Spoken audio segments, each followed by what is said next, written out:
Good afternoon. It's Friday, the 2nd of December 2016, just after 1 o'clock. Welcome to UK Column News. I'm your host, Brian Gerrish. With me in the studio, Mike Robinson. Well, I'm pleased to be back, Mike. Hopefully disease-free, but we'll see. Just a quick word on the weather. Utterly glorious here in Plymouth. We've got wall-to-wall blue sky. We've got sunshine. It's been pretty cold with quite a frost. And apparently similar day in Perth. Glorious wall-to-wall sunshine, blue sky. The rest of England is a bit iffy, so we'll leave that out of our weather report today. Bring in Boris. I'm sorry I have to, but yes, he was speaking at Chatham House this morning. Well, apparently we have to redouble our resolve and defend and preserve the best of the rules-based international order. And this is really the theme, probably, of today's programme, Brian, the absolute panic and continuing sort of rhetoric coming out of the new elite, as they like to be known. David, did you know that we had a rules-based international order? Well, I heard that we used to have. I thought that ended probably somewhere around the Vietnam intervention, and certainly by the time we're destabilising Syria and Libya and the rest of the Middle East, I thought that we had rather passed that one by. Okay, well, let's see what else he had to say. He said, I believe Britain is a force for doing even more for a rules-based system, and we should not be nervous to do so.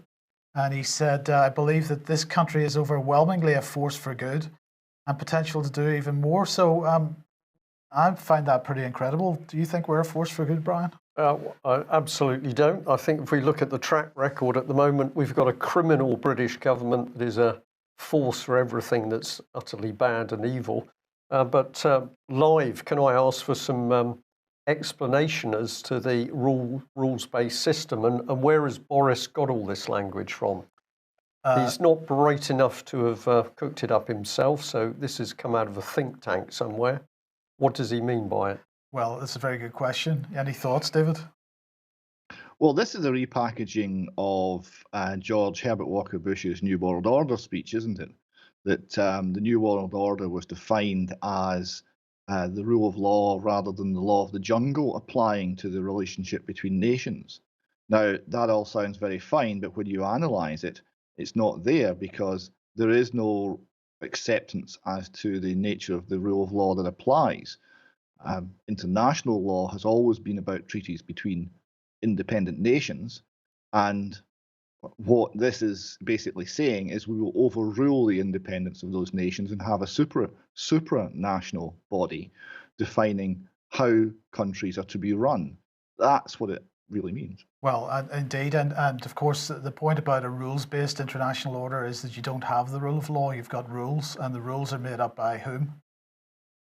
That's exactly it. The rules are made up by question mark. An elite. An elite, right. Let's see what else he said. He did, of course, say that we were going to get really tough with Russia, but that doesn't mean apparently that it's wrong to talk or engage. He said our resolve to fulfill our NATO obligations will be unbreakable. And we know that events in Afghanistan can affect our lives in London, and that's why we're still in there. At least that's partly why we're still in there. I think drugs is probably a significant part of that as well. And he ended up by, well, he didn't end up, but he also mentioned that if they want to do that, this is the EU, if they want to build an integrated EU military, then that's absolutely fine. So there you go, Brian. He just doesn't tell his audience that, of course, UK is to be a key part of that European military. Okay, well... quick question, Mike. Yes, go for it, yes. What is our war aim in Afghanistan?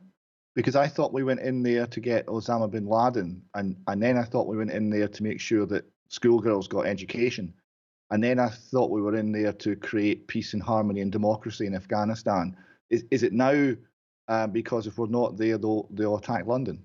I just need to keep up. Well, I think the bit we can add is yesterday we showed that the British government was boasting that because of £1 billion it had to spend in conflict areas or areas of uncertainty, it was priding itself on the fact that taxes in Afghanistan had gone up from a mere few $200 million to $2 billion. So a country which is predominantly immensely poor, Britain is boasting that we've been into Afghanistan and we've now increased the tax base from a few $100 million to a couple of billion. So I think we're there to raise taxes. And Mike would say this is all part of the drug industry, which we are clearly helping to propagate. Absolutely. Well, that's good news. Thanks for that. It's been long traditional to have wars over taxes, including the American Civil War. So it's good to keep up these traditions. Absolutely, absolutely. Well, let's keep up the tradition by mentioning British foreign policy and Mosul. We were talking about the Mosul hypocrisy yesterday. In fact, we've been talking about this over the last few days.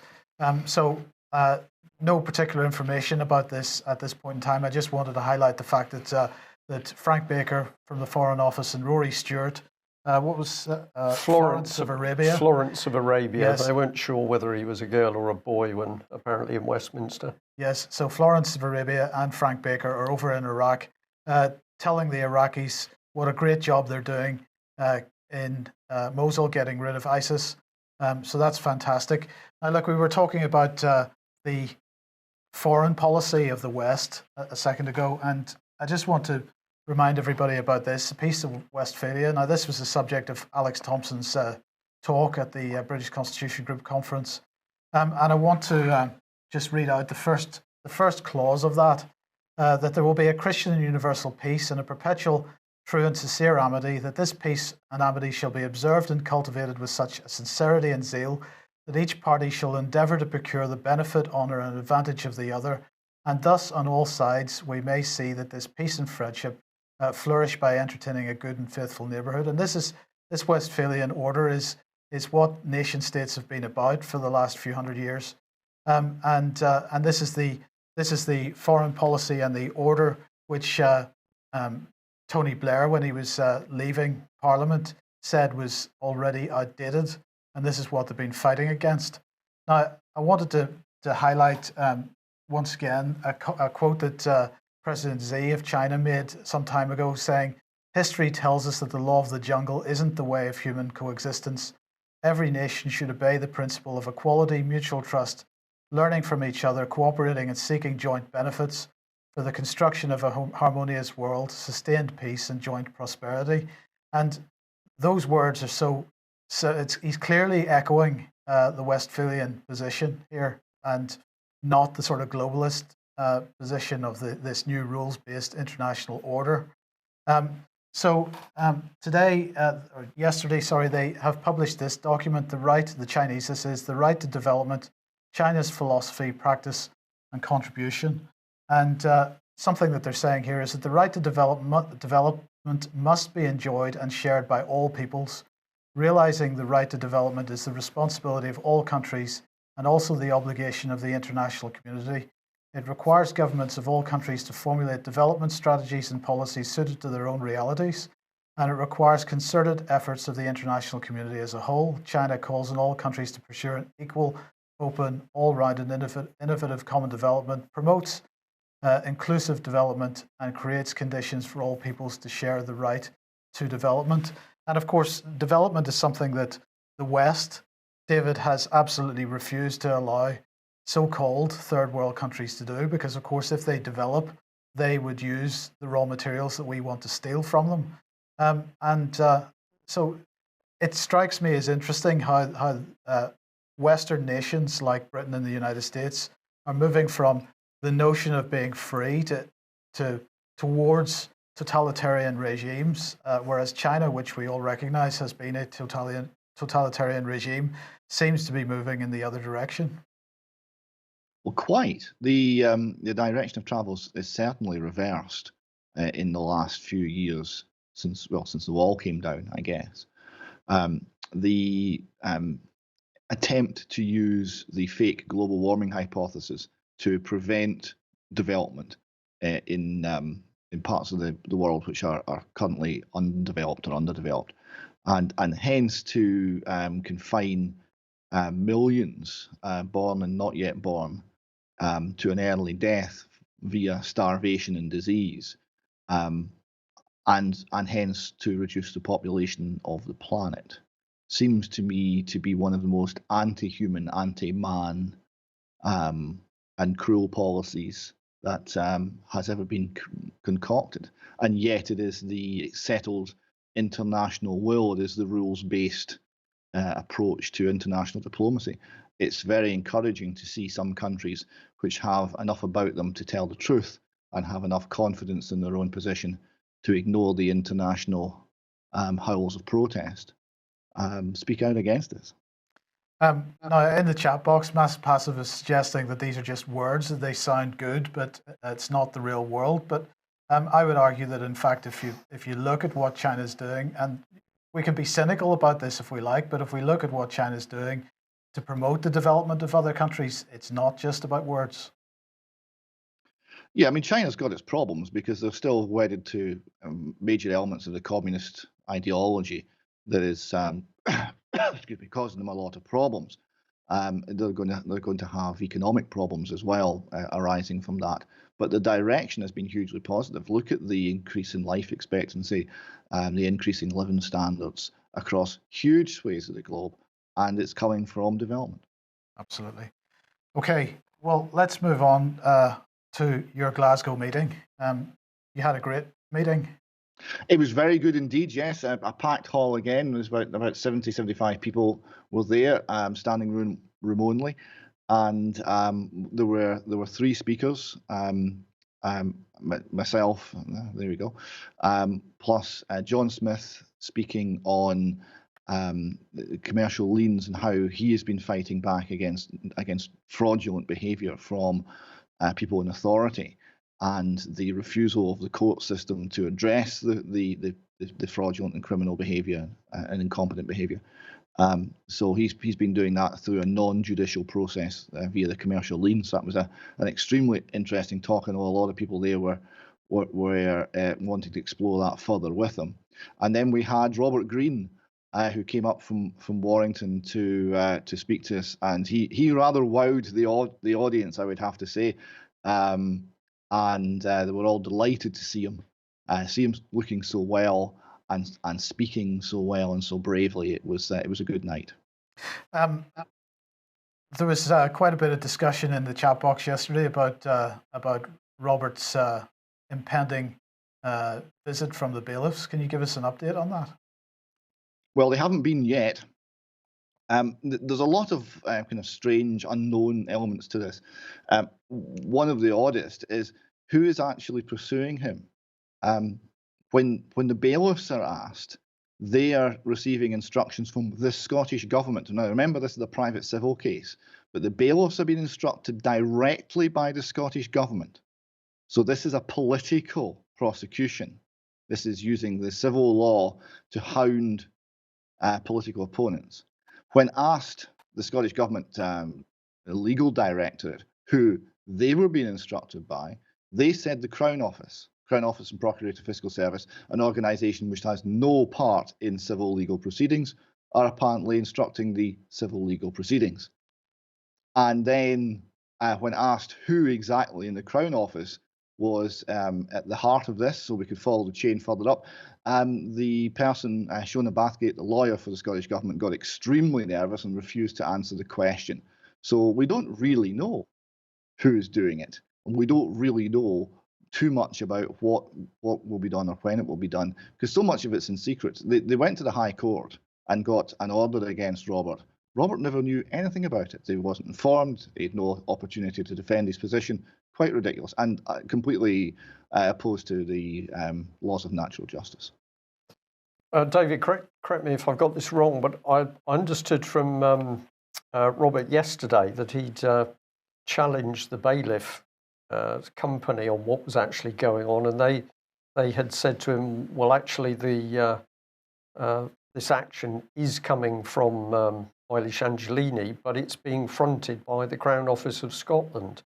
And this is if this is true, this is a very interesting situation because, of course, Robert has the letter from the Crown Office where they say that they have no power to act or intervene in civil cases.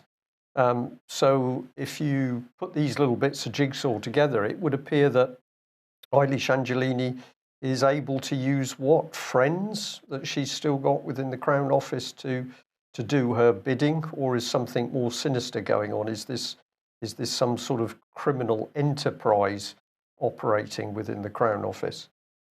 Well, the rule with the Crown Office, Brian, is if you can imagine it, they are up to it. The Crown Office is organised crime. But in terms of Angelini, she came after Robert for this money now several times, twice before with her own private firms of lawyers, different firms. So when Robert successfully defended his position, she would come back later with a new legal firm. And now she's now using the legal resources of the Scottish government, it would appear, in some indirect manner to do this. Is this the fact that these actions require on, shall we say, an incomplete briefing of the legal team in order to move them forward? We don't know. We really don't know what's happening. But it seems to be, it's all the smell of corruption. Why is the Scottish government involved in this? It's a private civil matter. The Scottish government should be within 100 miles of it. Thank you. Indeed. Right. Well, look, getting back to the meeting then, what were you discussing? Well, yes, my sort of theme was how the cover-up works, and I was looking for an example of exactly what is going on and how the all aspects of society seem to accept certain lies or promulgate certain lies. And the example I came up with was the reporting of the Stalin period in Russia. Now, this was revealed by Malcolm Muggeridge, who said the following. He said, wise old Bernard Shaw, high-minded old Henry Babus, the venerable Sidney Beatrice Webbs, Andre Guy de Pure in heart, and Pablo Picasso the impure, down to poor little teachers, crazed clergymen and millionaires, drivelling dons and very special correspondents like Durante, all resolved, come what might, to believe anything, however preposterous, to overlook nothing, however villainous, to approve anything, however obscurantist and brutally authoritarian, in order to be able to preserve intact the confident expectation that one of the most thoroughgoing, ruthless and bloody tyrannies ever to exist on earth could be relied on to champion human freedom, the brotherhood of man, and all the other good liberal causes to which they had dedicated their lives. Now, this was spot on and referred to, the reference to Durante was a reference to the Washington Times correspondent who was originally born in Liverpool, an Englishman. He was the Washington Times bureau chief in Moscow during the Stalin show trials. New York Times, David? New York Times, yes, it's the New York Times. Yeah. During the Stalin show trials, during the purges and during the famines caused by the Stalin's policy to depopulate the Ukraine and to eliminate private landholding amongst the farming community. And he covered it all up. He lied. He lied so effectively they gave him the Pulitzer Prize. So he was, in the 1920s and 1930s, he was fake news. Right. So it's not new. No, indeed. Well, and it's going on as we speak, but not in the independent media, as far as I can see. As a general comment. Yeah. Okay. Right. Let's bring in John Hurst. We had a report from John Hurst's court case yesterday, magistrate's court case. Now, we understand that John's been given a 2-month suspended sentence. He's got to pay 5% of his outstanding council tax sum per month. But the significant thing is he has been given leave to appeal this case on points of law. And John was very happy with this outcome because, of course, he said if he won his case in the magistrate's court, it had no standing as a law because it didn't represent a precedence. However, if this now moves forward to a higher court, there's the option of winning and putting a marker down. But of course, if we remember what John is doing, he's saying, I don't see why I should be paying my council tax, as this money is being used to support wars and terrorism. And some of it is also being fraudulently withheld from the purpose to which it was designed, which was helping the public. So that was a good outcome yesterday, but we've got to wait and see when the follow-up case will take place, and of course how that actually goes with John. But this is yet another case, of course, where the authorities are now being actively challenged, and I think these people must be realising now that the wider public are waking up to the overall scam of the system of taxes. Yeah. I don't know what you'd say about this one, David. Well, it's extremely brave to fight them on taxes, because that's the area that the people who oppress us most need. Because what they do is they buy us, they bribe us with our own money. It's a wonderful trick, and that's how they remain in authority. It's the ability to tax. That is really the whole game. So anyone who challenges the authorities in this area has my enormous respect. And of course, when you look at things like, is there a contract? There is no contract. There's no valid legal contract. And what there is muscle and might and threat.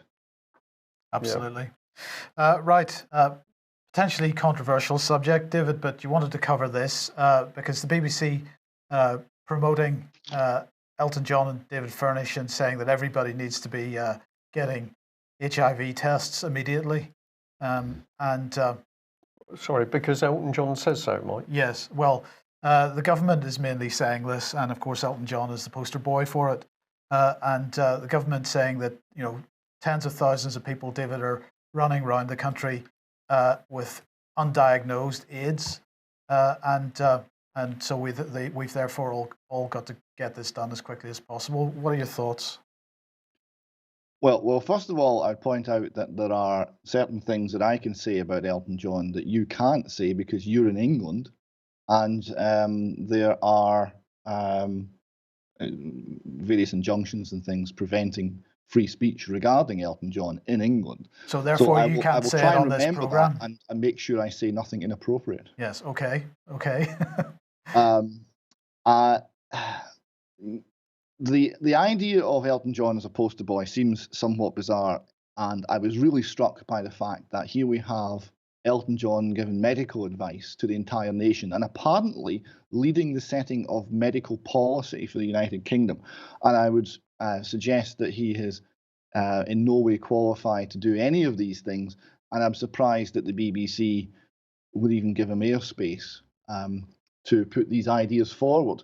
But apparently he's worth listening to, according to the BBC. And they talk about wanting to promote HIV testing on blood samples. So if you're in certain areas of England and you go in and they take blood, they will automatically test for HIV. And this is going to be a good thing and stamp out the disease. Now, there are many strange things about this. It's a very political disease, and the book that I'd like to recommend here is called "Inventing the AIDS Virus." It's by a top American virologist and researcher called Peter Duesberg. He was at the top of his field. He was absolutely at the top of his field until he came up with an opinion, a hypothesis, a scientific hypothesis that did not suit the mood of the time. His hypothesis is that HIV has nothing to do with AIDS, that AIDS is caused by drug taking, and the reason that it's prevalent amongst IV drug users and people who engage in the fast-track homosexual lifestyle, which involves a lot of drugs as well, is because it's a drug-induced failure of the immune system, and that's what we're dealing with. It's a very interesting book. It's quite a thick book. I've got a copy there. It's quite a heavyweight piece of work, but it's absolutely fascinating, beautifully written, precisely written by one of the very finest minds in his field. It explains why the nature of AIDS is different in Africa from the West. It explains why sexually transmitted disease rates are spiking, but HIV rates are not. It has a great deal to recommend it. And it points out that there is no, the introduction from another scientist, a chemist who's a Nobel laureate, points out that his way into questioning this orthodoxy was when he asked the question, which scientific paper proves that HIV is a probable cause of AIDS? And he asked for years and he never got an answer because the paper does not exist. The citation does. But David, we're not really surprised that the BBC should feel it needs to use Elton John, are we? The BBC and Elton John, well, what a combination. You have a whole lot of things to do with covering up of allegations made of Elton John. You have media manipulation. You have a particular view of the world which is put forward, and truths which are suppressed often by legal means and legal threats.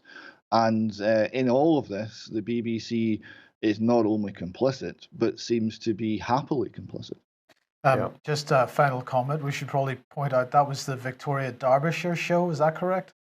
That was the very same show who covered the sexual assault of boys in football clubs just the other day, and memorably or infamously covered the Ricky Dearman set up and produced the Ricky Dearman interview, where he denied everything regarding the Hampstead abuse case.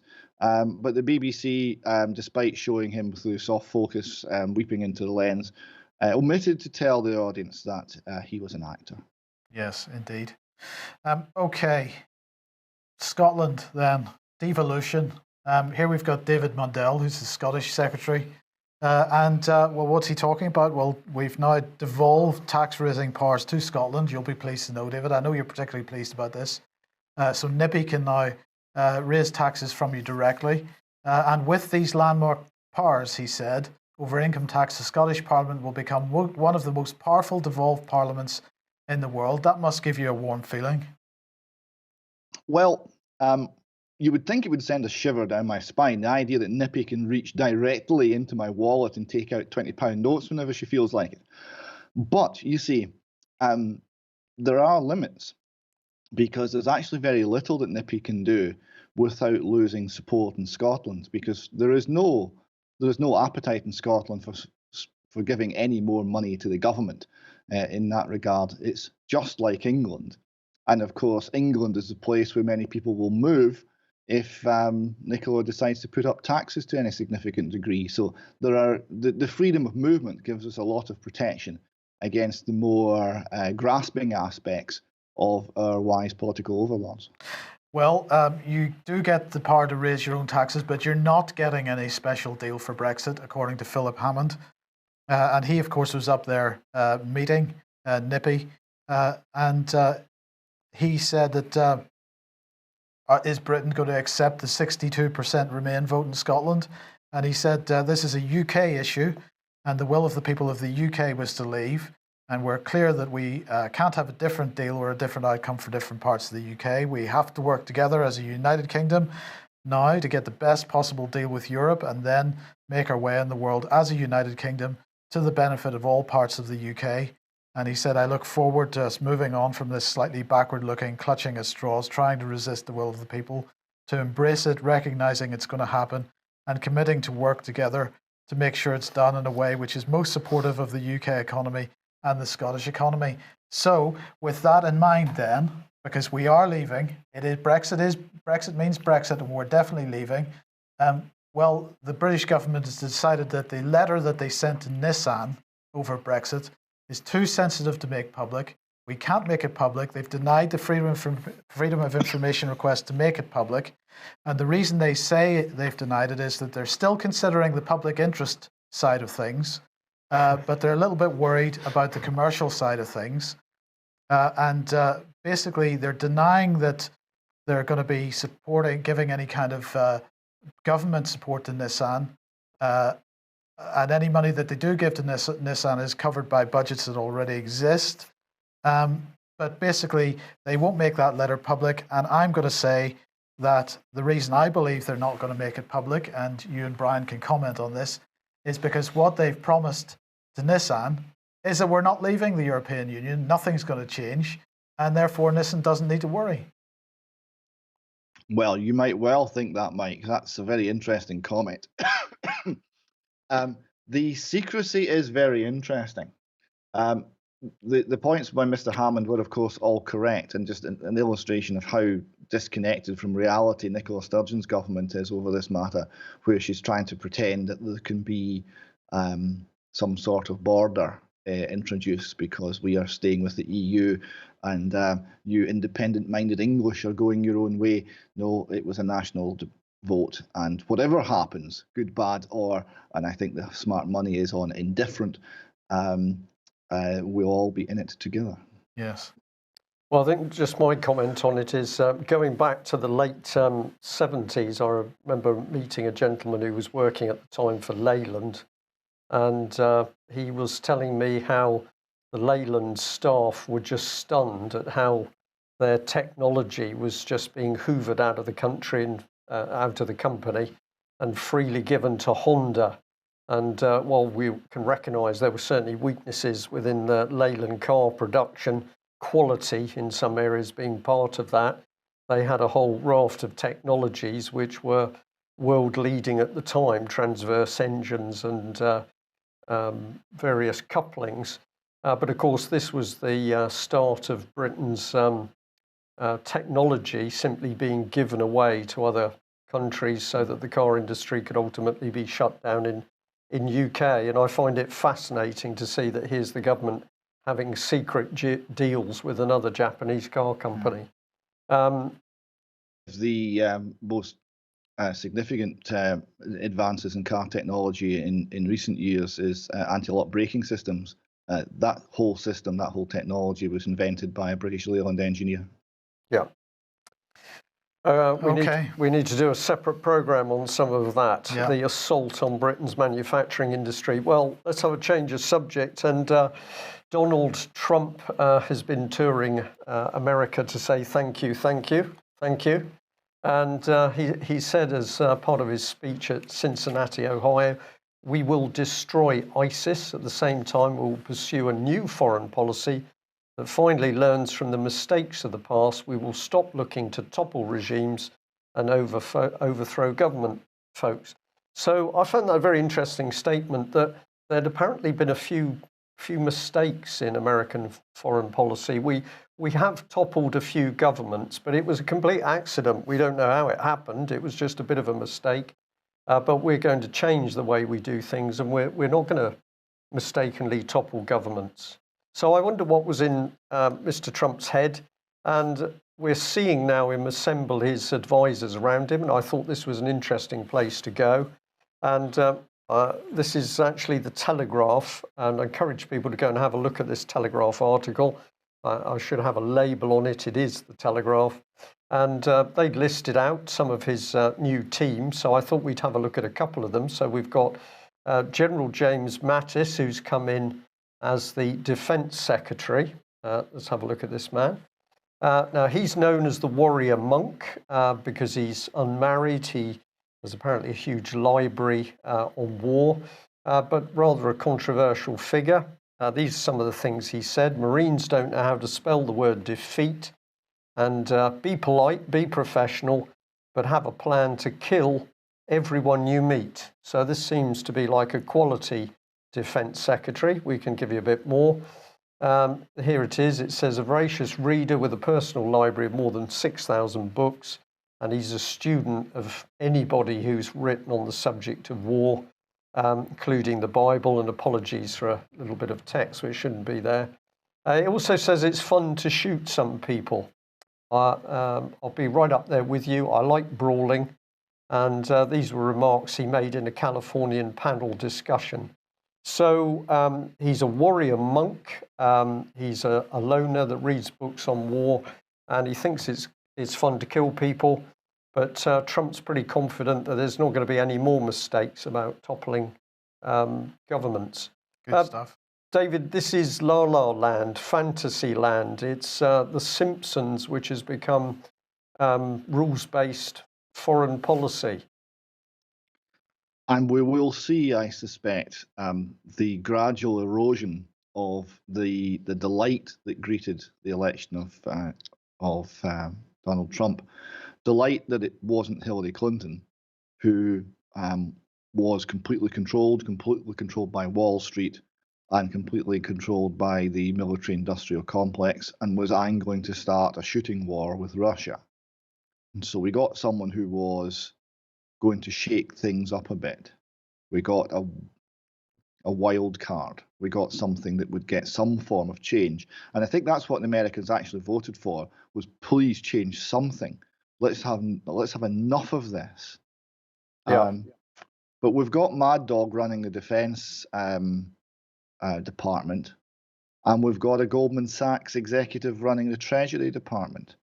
So it's not looking good, Brian. That's absolutely true. I think, here we are on this slide. We can just bring in bottom right. We've got Stephen Mnuchin, former Goldman Sachs partner. So, I mean, these are clearly the people that you need to be helping to put together a good US. The banks don't make any money out of wars, so that all fits, really, I think. Sorry, a little bit of sarcasm creeping in. Well, I'm suspicious, so I went looking for defence. I also went looking to see who was going to educate the forthcoming generations of American children. And here she is, the Education Secretary, top right, Betsy DeVos. She's labelled by the Telegraph as an entrepreneur and philanthropist. Always good words, so let's have a look at her. Here she is. This is a website featuring herself. I didn't have to go far into this to get an idea of what this lady is about. Let's bring up some of the initial comments. She's a proven leader, an innovator, a disruptor. So here we've got classic language and an advocate. In education, in business, in politics, Betsy has been a pioneer in fighting to remove barriers, to enact change, and to create environments where people have the opportunity to thrive. So this is a remarkable woman, unbelievably wealthy, very powerful. She's a leader. She believes in change. She believes in disrupting in order to get that change in, whether the public will want it enough. And you can see she's wearing the right clothes. This is Theresa May type uniform. So I'm conservative. I'm sort of trustworthy. Trust me with your children. Well, let's have a little look, see whether we should do that. So we'll bring in Trump. He's, of course, saying that your children are safe with me.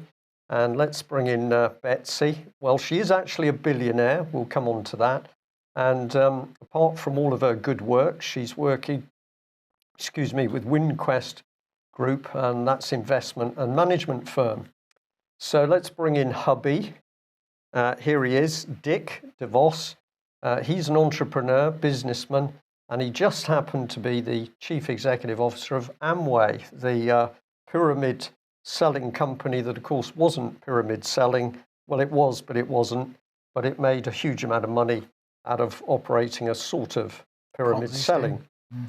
Well, who was his dad? Well, let's bring in Daddy. Richard DeVos. One's Dick, one's Richard. Richard DeVos, co-founder of Amway. And this is where the wealth comes from, a mere $5 billion. And I was interested to see this man is allegedly a Christian. I find that difficult to believe since he's sitting on $5 billion while people are starving, but apparently he's a Christian. And as I was recovering from the newfound knowledge over the state of education in America, I just happened to pick up that Betsy has a brother. And here he is. He just happens to be Eric Prince, the founder of the mercenary outfit Blackwater, now known as Academy.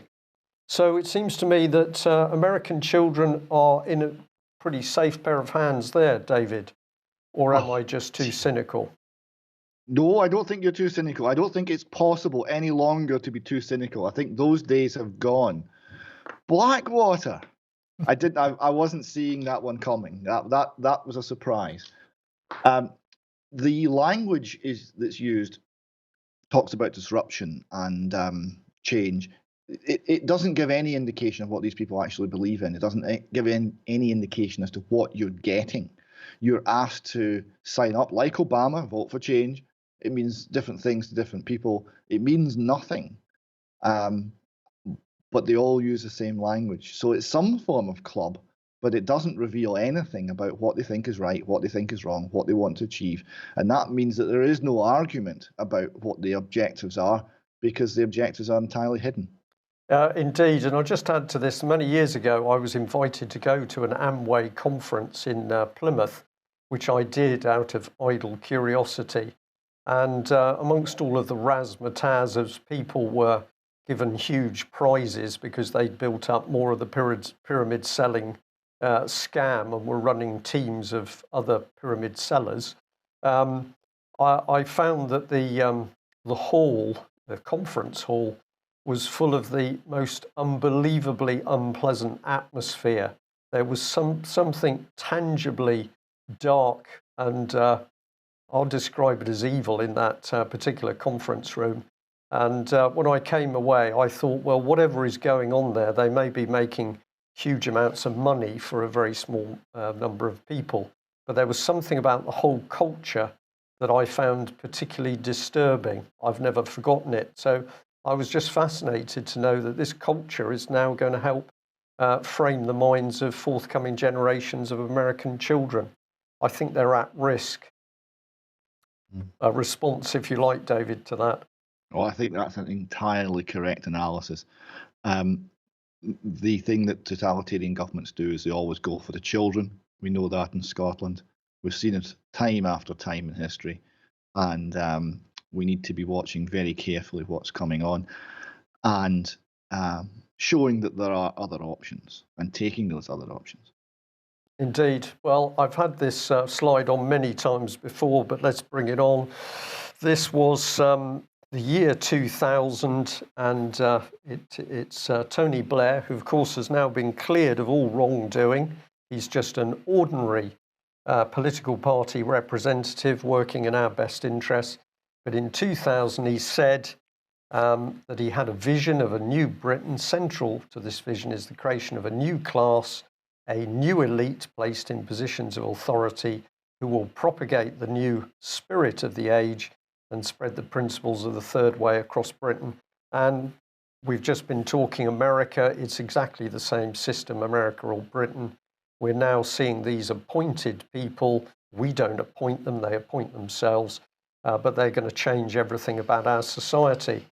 And what you need to assist is some good fake news, so we better bring in The Guardian. And the state is an enabler of sexual violence. So what hope for the victims? Well, I saw the headline and I thought, is The Guardian going to be talking about children who are abused by members of the political elite or the establishment? Is The Guardian going to start to investigate what's really happening in the cover-up of tens of thousands, hundreds of thousands of child sexual victims? Are they going to be looking at where the 300 plus Syrian children disappeared to? No. What is The Guardian up to? It's making outrageous claims that 1 in 4 women will suffer from violence from men. 1 in 4. And then it says, well, the whole problem is caused by the fact that women's organisations are losing funding. If you don't give the money to the charities, you're going to get more violence. And it's also compounded by changes to the welfare system and cuts to legal aid and more. So I'm happy to label that fake news, but of course it seems that they'll do anything and everything to get men and women at each other's throats because this is a good way of breaking up the family. Well, there's more of that coming, but before we get onto it, let's stick with the fake news and The Guardian because they are absolutely apoplectic about this fake news, an insidious trend that's fast becoming a global problem. And as you read down this, as you can see there, they've got what, 1, 2, 3, 4, 5, 6 or 7 different journalists involved in this because the article itself is describing the fake news which is coming out of a whole bunch of different countries around the world. And The Guardian quite recently, well, in fact, in this article, they link to another article also in The Guardian. The peddlers of fake news are corroding democracy. I have to say that if they consider the likes of us to be peddlers of fake news, I am going to say that I'm quite happy to be corroding this particular insidious form of democracy. It's not democracy at all. We can think of, Dave and I were discussing the various words we could use to describe it before the program. But I'm quite happy to corrode what they describe as democracy if this is what they're really pushing. But also linked to this whole fake news thing, you mentioned, Brian, the fact that they're trying to set men against women, but it's not just men against women, because of course part of the fake news story is the so-called alt-right. Well, the Washington Post here pushing the idea that the GOP is now pushing the alt-left, and the alt-left, of course, is the extreme end of the Democratic Party. And so we've now got the alt-right and the alt-left, but it's not just in the United States that we're dividing people, because this was a pretty incredible, also in The Guardian, a pretty incredible article from Michael Mansfield QC, and he's saying why our 21st century democracy needs the spirit of 1647. Now, of course, 1647 was the height of the British Civil War, the English Civil War, which culminated in cutting the head off a monarch. Well, if that's what he's proposing, then maybe I could see that there's some people who would have some sympathy with that under the circumstances. But nonetheless, he's saying that, well, I'll just read the first little bit. He says, the imminent Article 50 hearings in the Supreme Court should herald a debate for far more fundamental than that concerning the way Brexit is triggered. Over the past 50 years, the UK has seen the growth of democratic deficit that has brought us to the brink of bankruptcy. Ironically, the sovereignty of the Westminster Parliament was the crux of the Leave argument against Europe. Yet the Brexiters are now railing against this argument, upheld in the Court of Appeal, that Parliament, not just the Prime Minister, must authorise the Article 50 mechanism for exit. And so he goes on and he describes how Parliament is sovereign, and that we've got an uncodified constitution, that we have an antiquated remnant of absolute monarchy, which is the royal prerogative that can be invoked where secondary legislation avoids proper scrutiny, and so he goes on. So he makes some reasonable points, but at the same time, he's not really coming from what might be a reasonable point of view. For example, he's calling for constitutional reform. He's calling for a national convention on the Constitution. And of course, he's citing exactly the types of groups that we would not want to be involved in that constitutional convention. For example, Compass, Open Democracy, Unlock Democracy, Assemblies for Democracy, the Green Party. And then he goes on to say that in 1688, a combination of parliamentarians and the Dutch monarchy overthrew James II to establish the supremacy of Parliament, especially in matters of taxation, appointments, royal succession, and the right to wage war. The 1689 Bill of Rights set the seal on these developments: free elections, freedom of speech in Parliament, regular parliaments, and the norm of governance by consent. It doesn't mention the right to bear arms in our own defence. And then he says, now is the time to reach back into history and stem the advance of the new elite. Nothing should be off the table. The monarchy, the House of Lords, the relationship between the constituent parts of the UK, our outdated voting system. Questions about all this have been floating around for a long time, but rarely has the need to address them been so urgent. We need to create a democracy fit for the 21st century in which the power of the people predominates over the people in power. So some good points, some not so good points, but overall, I thought it was pretty interesting that a senior QC in Britain, David, is invoking memories of the Civil War at a time like this. Yes, and somewhat sinister as well. The Cromwell approach to civil liberties is not, I think, the model we want to be going with. It was centralising, it was top-down, it was oppressive. There's a pretty little loch not far from where I'm sitting that is only a body of water, because that's where Cromwell camped his army, and the local landowner was so affronted that Cromwell had put his army there that when the army left, he flooded the field and turned it into a lake, so he never had to look at it again. I think that sort of commitment to individualism is what we need, not more Cromwellian central control. I would also point out a couple of things you said earlier on the fake news. Anyone who's interested in what is actually the situation with domestic violence should read Erin Prizzy. She's the person who founded the first women's shelter in London. She's suffered death threats and years of intimidation because she will not buckle to the approved line on this. and instead speaks the truth. And what she found was when there was violence in the home, about a quarter of the time, the man was violent towards the woman. About a quarter of the time, the woman was violent towards the man. And about half the time, you had chaotic homes in which violence was mutual and frequent. And that was the reality that she was dealing with, not the liberal agenda that's been put forward. And the other thing, and just to finish off on fake news, I thought it reached the absolute pinnacle of fake news when the Washington Post reported Russian propaganda helped spread fake news during the election. Experts say, that was the headline. A flood of fake news. This election season got support from a sophisticated Russian propaganda campaign that created and spread misleading articles online with the goal of punishing Democrat Hillary Clinton and helping Donald Trump. So it's all the Russians. Yes. Okay. Well, look, we're totally out of time, but let's just quickly end on this. I mean, it could be argued that the Foreign Office perhaps should be looking outside the United Kingdom, and maybe this is understandable, but nonetheless, it is quite amusing that the Twitter team doesn't seem to recognise landmarks in their own country. Yes, the Queensferry crossings, a bridge too far for the Foreign Office here. This was Design is Great, talking about the new Queensferry crossing and showing the original Forth Bridge, which was completed in 1890. So there we go. I suppose at least they got the right country. So for the Foreign Office, that might be viewed as a win. Yes. Okay.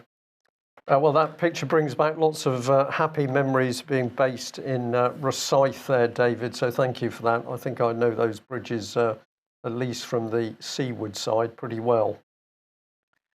There was a stunned silence. It's a very nice part of the world, and actually it was the bridge they showed there, although it was the wrong bridge. That Forth Bridge, that was the moonshot of the 19th century. It was a new material. It was a bigger span. It was the greatest single engineering advance, really ever in the history of structural engineering. So it's worth showing, but we should try and get it right, lads. Yeah, it's true. Okay, that brings us to the end of today's news. David, thank you very much for joining us. Thank you to all our viewers and listeners. If you're not yet a subscriber of UK Column, please consider joining up to help us. We do need your support, and we need continuing financial support to enable us to do what we do. We would also like to expand the range of programs and documentaries that we're currently undertaking. We hope we'll have some news on that for the new year. But if you're not a supporter, please consider making a donation or taking out that subscription. We'll be back same time on Monday. Thanks for joining us. Bye-bye. Bye-bye.